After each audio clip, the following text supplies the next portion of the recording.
Let's go to Brock in Raleigh, North Carolina. What's up, Brock? Hey, Dr. John. How are you today? Partying, dude. What are you up to? Oh, nothing much. Just living the dream.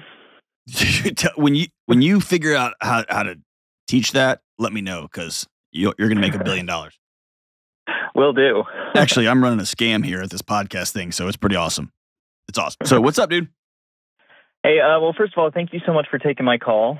It means a lot. Thank you for calling, man. Well, I have some things written down so I don't ramble too much. So I'm just going to read it to you if that's all right. Let's do it. All right. I've always had a tendency to take things very personally. I've always been a very sensitive person. For as long as I can remember, I have been afraid of people being angry with me, disliking me, yelling at me, not wanting me around, stuff like that. To put it simply, I've always had a very intense fear of getting in trouble. This causes me to have very low self-esteem, low self-confidence. I feel like I'm often annoying to people or unreasonably weird. And I tend to get very defensive easily. This has been having an increasingly negative impact in my personal and professional life. How can I overcome this fear? Oh, man. I know this. I know that was hard for you to write down, and it was especially hard for you to say it out loud. And I want to tell you, I'm grateful for you. Thank you for doing that. Okay, that was brave. Okay.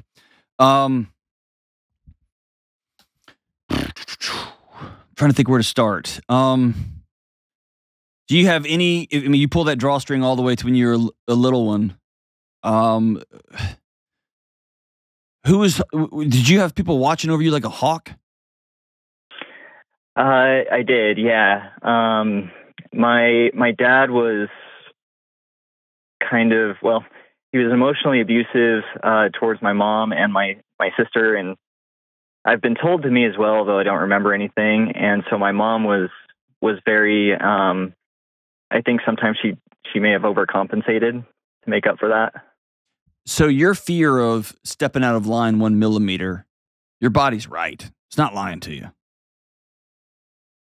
It's seen the consequence of getting out of line, right? Yeah.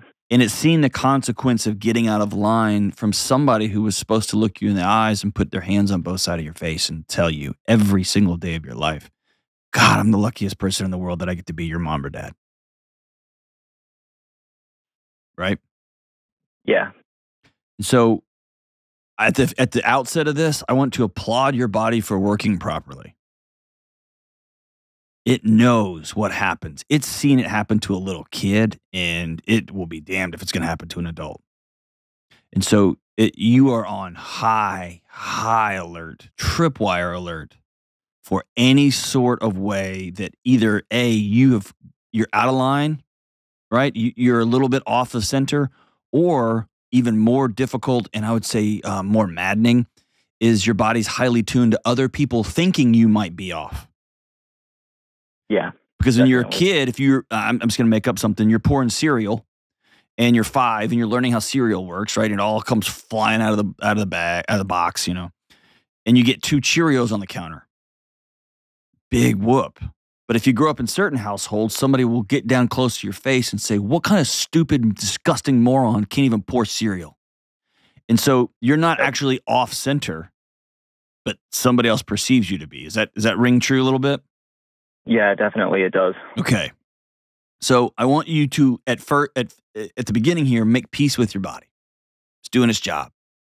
You got hit before, it's not getting hit again. Okay. The second thing is if this continues much longer, it's going to drive you mad. It's going to kill you. And I don't say that metaphorically. I mean, it's going to have issues with your blood pressure. It's going to have issues with cognitive function. It's going to have issues with sleep. It's going to have issues with making relationships. Fair enough?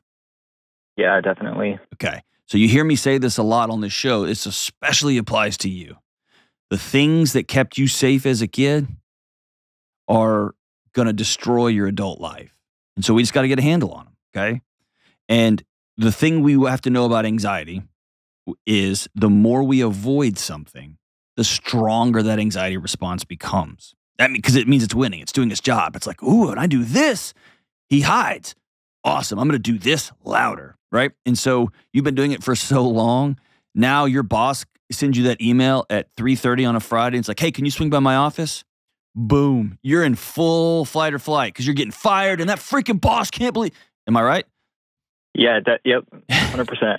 And that boss y'all could have just gone to lunch and he told you how awesome you are and given you a raise. And then he's like, hey, swing by at 3:30. Can you come by real quick? Doesn't matter. It's off to the races because every time it restarts. Yeah. So here's what we have to do. Oh, man. Let's see here. I'm going to use a word that I hate using because it's going to make you feel like I'm being dismissive of you, and it's going to instantly make you think of like some fat guy with a beard sitting crisscross applesauce on a cloud. Okay? The path forward here for you is mindful.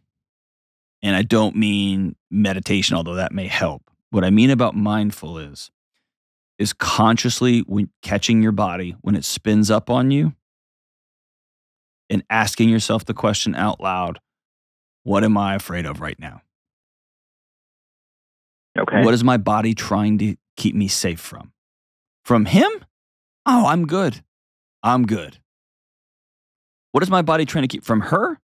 Yeah, she is abusive. I'm going to stop being in a relationship with her. See what I'm saying?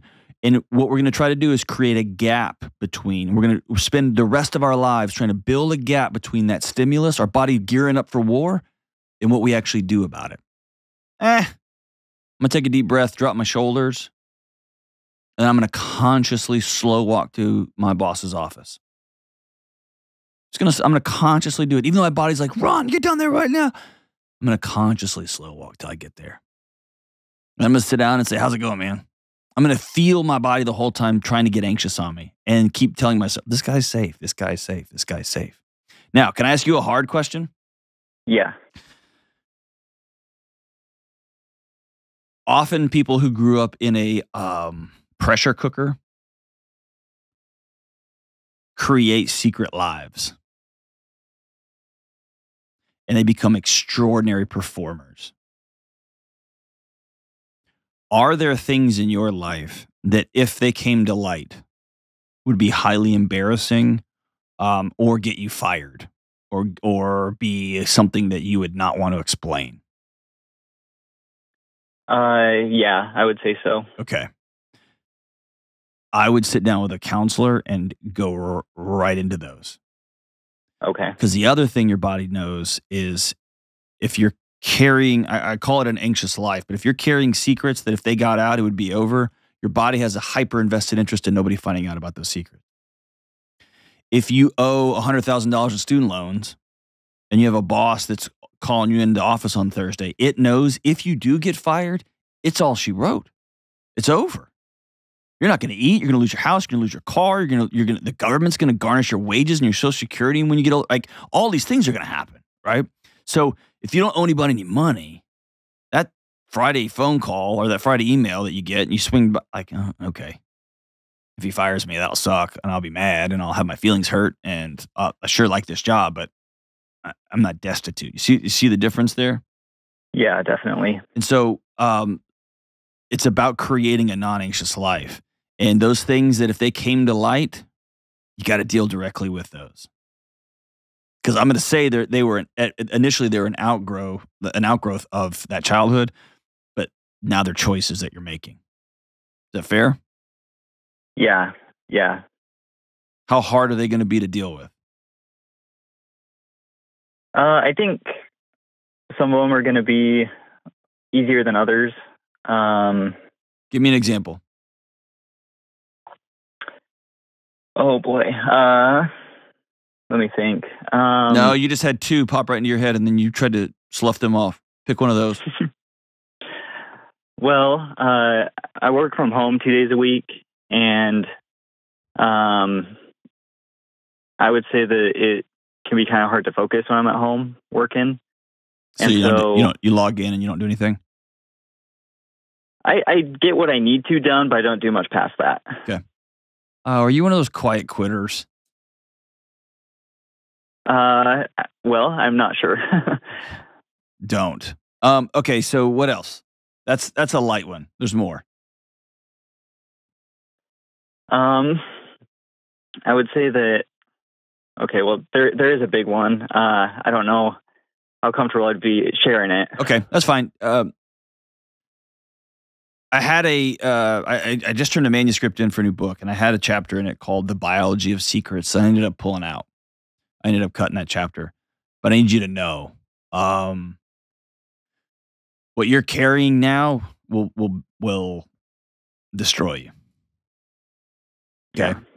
So I want you to call somebody today that you can sit down, whether that's a friend, whether that's a mentor, or whether that's a professional counselor, that you can sit down and say, "Hey, I'm in over my head." Will you commit to that? Yeah, Okay. definitely. Think of your body's response in these moments as just alarm systems trying to keep you safe. I want you to keep a notes app open on your phone or get yourself a journal, something that you carry with you, something small, something big. I don't care what it is. But I want you to begin to write these thoughts down. When you get that email at 3 o'clock and it's like, oh crap, what did I do? I want you to write that down. Or the first Okay. thought is, you think they found out? Write that down and then say, what did they find out? What did they find out? And if there's a couple of things that would get you sent to jail or get you fired, you need to deal with that directly. Quit it, knock it off. Or at least have the integrity to quit, to resign and go do something else. Yeah. Because that I'll just leave that there. But I want you to begin to challenge these things. And what you're going to find is most of them are not true. Your feelings are strong and loud and powerful signals, but they're not always true. In fact, they can be rarely true. And so I want you to acknowledge them and feel them, write them down, look at it, demand evidence from these things you're writing down, and then move on. Consciously walk into the middle of that anxiety. So let's think of an easy one. Let's say you used to have a pornography addiction. Let's just something that's common. You used to have a pornography addiction, and you don't. You don't anymore. Not even a thing. Like, don't look at it at all. And you're married now. And your wife says, hey, I need to use your computer real quick. And instantly your heart starts beating really fast. Because you spent 10 years hiding your computer. Or you spent 10 years always clearing your search history and then going in and clearing the cache, all that stuff, right? I'm going to do this, I'm going to do this, I'm going to do this. And then so you're going to write it down. What is my body scared of? Oh, that's not me anymore. Or, hey, did you get the cereal out this morning? Your wife asks you, and your body sets off into fight or flight. Because when you were a kid, that question could get you a smack across the side of your head. And now you're older, and you're going to write it down. This question sent me into fight or flight. Did I get the cereal out? The answer is yes. And it's our house. It's my house. I did. I got the cereal out. And she'll probably go, put it away, ding dong. Or, okay, see if there's enough for me to have something simple, right? So let's begin to write these things down. All we're doing is we're teaching our body. We used to not be safe. Now we are. And like all things, especially with anxiety, it's easy to always be pointing your finger out there, out there, out there. Sometimes we're doing things that our body's trying to protect the world from. Don't keep secrets. Don't keep secrets. They'll kill you.